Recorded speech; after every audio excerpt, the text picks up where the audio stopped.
انسان اپنی پوری زندگی میں کوشش کے باوجود بھی اجالا نہ لا سکے تو کوئی بات نہیں، لیکن اندھیرے سے صلح نہ کرے۔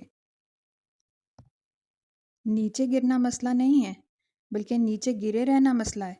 جو شخص پھر سے اٹھ کر کھڑا ہوتا ہے وہ جیت جاتا ہے۔ باصلاحیت انسان کبھی حسد نہیں کرتا۔ علم طے کرتا ہے کیا کہنا ہے، مہارت طے کرتی ہے کیسے کہنا ہے، طرز عمل طے کرتا ہے کس قدر کہنا ہے، اور دانش مندی طے کرتی ہے کہ کہنا بھی ہے یا نہیں۔ 4 خطرناک قتل۔ زیادہ سوچنے سے خوشیوں کا قتل ہوتا ہے، خوف کی وجہ سے حوصلے کا قتل ہوتا ہے، جھوٹ بولنے سے اعتماد کا قتل ہوتا ہے، اور شک کرنے سے رشتوں کا قتل ہوتا ہے۔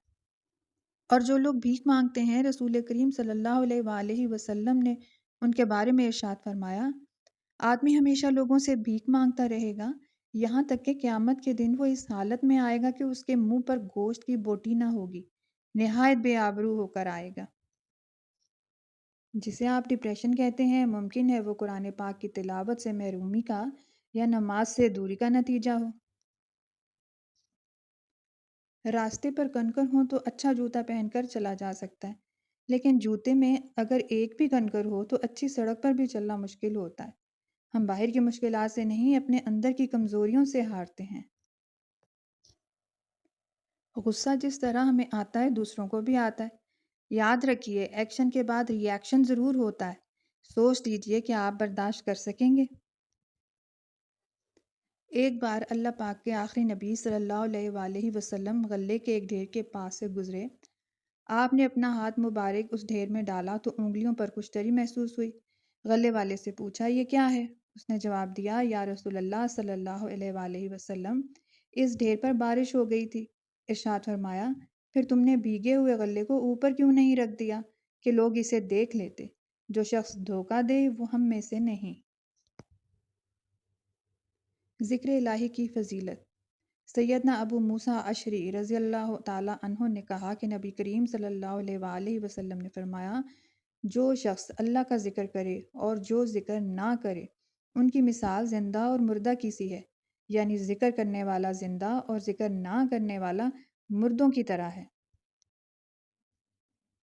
حدیث نبی صلی اللہ علیہ وآلہ وسلم ہے، جس گھر کے دروازے رشتہ داری کے لیے بند اور جس گھر میں رات دیر تک جاگنے اور صبح دیر سے اٹھنے کا رواج ہو جائے تو وہاں رزق کی تنگی اور بے برکتی کو کوئی نہیں روک سکتا۔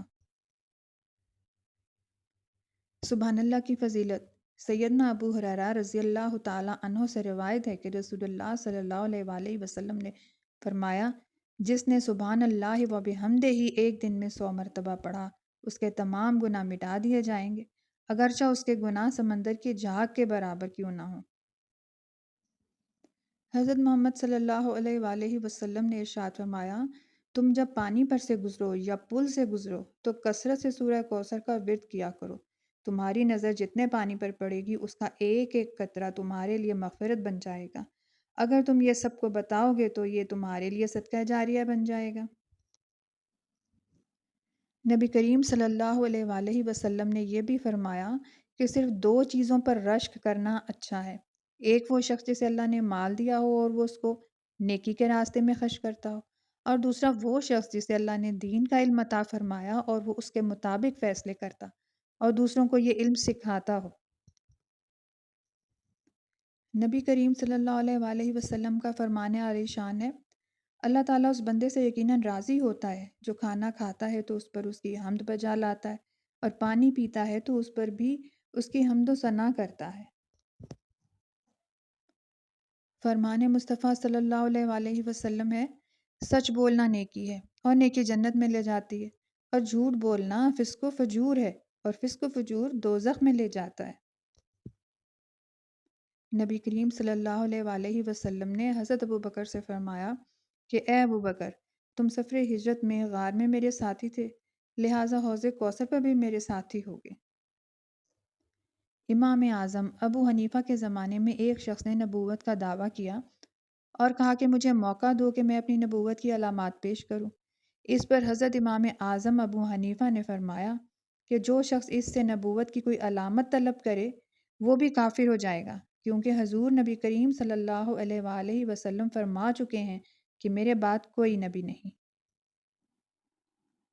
حضرت عائشہ بیان کرتی ہیں کہ رسول اللہ صلی اللہ علیہ وآلہ وسلم جب اپنے بستر پر آرام فرمانے کے لیے لیٹتے تو اپنے دونوں ہاتھوں کی ہتھیلیوں پر قل هو اللہ احد، قل اعوذ برب الناس اور قل اعوذ برب الفلق سب پڑھ کر دم کرتے، پھر دونوں ہاتھوں کو اپنے چہرے پر اور جسم کے جس حصے تک ہاتھ پہنچ پاتا پھیر لیتے۔ حضرت سیدنا سفیان ثوری رحمۃ اللہ علیہ فرماتے ہیں جو شخص قبر کا ذکر زیادہ کرے وہ اسے جنت کے باغوں میں سے ایک باغ پاتا ہے، اور جو اس کی یاد سے غافل ہوتا ہے وہ اسے جہنم کے گڑھوں میں سے ایک گڑھا پاتا ہے۔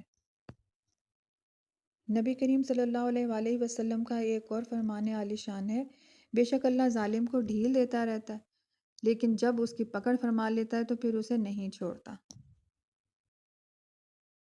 اللہ تعالیٰ تمہارے جسموں اور تمہاری صورتوں کو نہیں دیکھتا، وہ تو تمہارے دلوں کو دیکھتا ہے۔ قرآن سے بڑھ کر تم اپنے ساتھ کسی کو وفادار نہیں پاؤ گے، یہ تمہارا اس وقت ساتھ دے گا جب ساری دنیا تم سے منہ موڑ چکی ہوگی۔ جب رب راضی ہونے لگتا ہے تو بندے کو اپنے عیبوں کا پتہ چلنے لگ جاتا ہے، اور یہی اس کی رحمت کی پہلی نشانی ہوتی ہے۔ رسول کریم صلی اللہ علیہ وآلہ وسلم نے ارشاد فرمایا، اللہ تعالیٰ کے لیے بعض لوگ ایسے ہیں جیسے کسی کے گھر کے خاص لوگ ہوتے ہیں۔ صحابہ نے عرض کیا وہ کون لوگ ہیں؟ آپ صلی اللہ علیہ وآلہ وسلم نے ارشاد فرمایا، قرآن شریف پڑھنے والے، کہ وہ اللہ والے اور اس کے خاص لوگ ہوتے ہیں۔ ہر چیز اپنے وقت پر ہی اچھی لگتی ہے، نیکی کمانے کا وقت جوانی ہے، افسوسناک بات یہ ہے کہ ہم نیکی اس وقت کرتے ہیں جب برائی کے قابل ہی نہیں رہتے۔ انسان کو اپنے آپ سے اتنی محبت تو ہونی ہی چاہیے کہ وہ خود کو جہنم سے بچا کر جنت تک لے جائے، تو پڑھتے رہا کیجئے اللہم اجرنی من النار، کہ اے اللہ ہمیں جہنم کی آگ سے بچا۔ آمین یا رب العالمین بجاہ النبی الامین۔ بچپن میں والدین تمہیں شہزادے اور شہزادیوں کی طرح پالتے ہیں تو تم پر بھی یہ فرض ہے کہ بڑھاپے میں انہیں بادشاہ اور ملکہ کی طرح رکھو۔ جب آپ مشکلات میں ہوتے ہیں تو آپ اکثر یہ سوچتے ہیں اللہ کہاں ہے؟ یاد رکھیے امتحان کے دوران استاد ہمیشہ خاموش رہتا ہے۔ اب ایک بہت ہی خوبصورت سی بات سنیے، سمندر بہت بڑا ہے لیکن ہم اتنا ہی پانی لے سکتے ہیں جتنا ہمارے ہاتھ میں آتا ہے، اسی طرح اللہ کی رحمتیں لامحدود ہیں لیکن ہم اتنی ہی پاتے ہیں جتنا ہمارا ایمان و یقین ہوتا ہے۔ اپنے ایمان کو ہمیشہ پختہ رکھیے، دعاؤں کا اہتمام کیجیے اور اپنے ذہن کے مطابق نہیں بلکہ اللہ کی رحمتیں اور اس کی عظمت اور اس کی شان کے مطابق اس سے مانگیے۔ اس کے خزانے بھرے ہوئے ہیں اور وہ دینے والی ذات ہے اور دینا پسند کرتی ہے، اور ہم اسی کے محتاج ہیں، مانگنے والے ہیں، ہمیں مانگتے رہنا چاہیے، اور یہ بات بھی اللہ کو بہت پسند ہے۔ درود شریف وہ عبادت ہے جو دنیا کی ہر پریشانی کو خوشی میں بدل سکتی ہے۔ محبت سے درود شریف پڑھیے، صلو علی الحبیب صلی اللہ تعالی علی محمد۔ روز و شب کے میلے میں غفلتوں کے مارے لوگ شاید یہی سمجھتے ہیں کہ ہم نے جس کو دفنایا ہے بس اسی کو مرنا تھا۔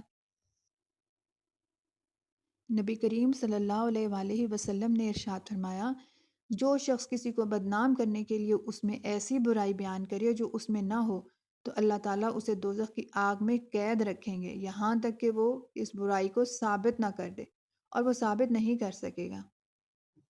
نبی کریم صلی اللہ علیہ وآلہ وسلم نے یہ بھی فرمایا، دنیا کی زینت تین اشیاء ہیں، مال، اولاد، عورت۔ آخرت کی زینت تین چیزیں ہیں، علم، تقوی، صدقہ۔ بدن کی زینت تین چیزیں ہیں، کم سونا، کم کھانا، کم بولنا۔ عقل کی زینت تین چیزیں ہیں، صبر، شکر، خاموشی۔ اب آخر میں بہت پیاری سی دعا کرتے ہیں کہ اے اللہ میرے رزق کو اتنا کشادہ کر دے کہ میں تیری مخلوق کی مدد کر سکوں، اور میرا ہاتھ ہمیشہ دینے والا رکھنا۔ آمین ثم آمین یا رب العالمین بجاہ النبی الامین صلی اللہ تعالیٰ علیہ وآلہ وسلم۔ اور یہ تھیں کچھ فرمان الہی، کچھ احادیث اور کچھ موٹیویشنل باتیں جو میں نے آپ کے ساتھ شیئر کی، تاکہ ہمارے دلوں میں نہ صرف ایمان تازہ رہے بلکہ آگے بڑھنے کا جذبہ بھی، اور ہم کامیابیوں کی منزلوں تک پہنچ سکیں۔ اور مجھے سپورٹ کرنا نہ بھولیے گا۔ ملتے ہیں کسی نئی ویڈیو کے ساتھ۔ اللہ حافظ۔